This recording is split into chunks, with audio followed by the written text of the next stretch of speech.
Ukraine dominated Monday's summit and strategic dialogue between top U.S. and Indian officials.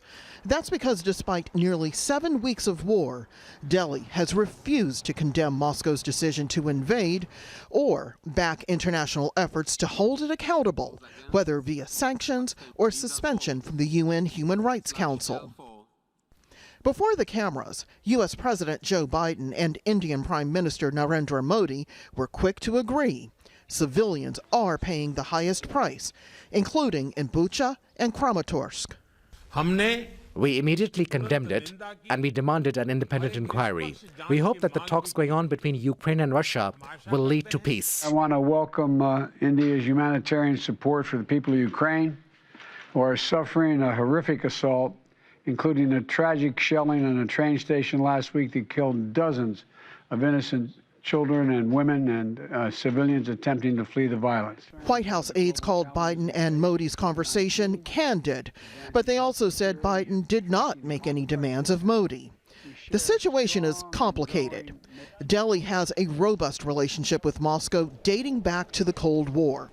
Despite the Bush administration's launch of a security partnership with India in 2005, the U.S. has never replaced Russia as India's main weapons vendor. And it's only now that the U.S. is promising to help India find more sources of oil and gas for its 1.4 billion citizens. What's more, the U.S. needs India, a member of the Quad, to help it check China's expansionist goals. So diplomatic pressure has to be carefully applied. For India, being neutral is what its foreign policy interests require. We watch what's happening in the world like any country does, and we draw our conclusions and make our assessments. And believe me, we have a decent sense of what is in our interest and know how to protect it and advance it. The U.S.'s view? India's relationship with Russia was developed over decades at a time when the United States was not able to be a partner to India.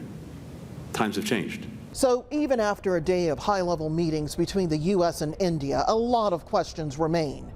Is the U.S. willing to cut off one of its partners against China because it won't cut off Russia? Is India willing to undercut its moral standing in the world because it refuses to make economic and military plans with a country other than Russia? And ultimately, what does any of this have to do with the future of Ukraine? Rosiland, Al Jazeera, the State Department.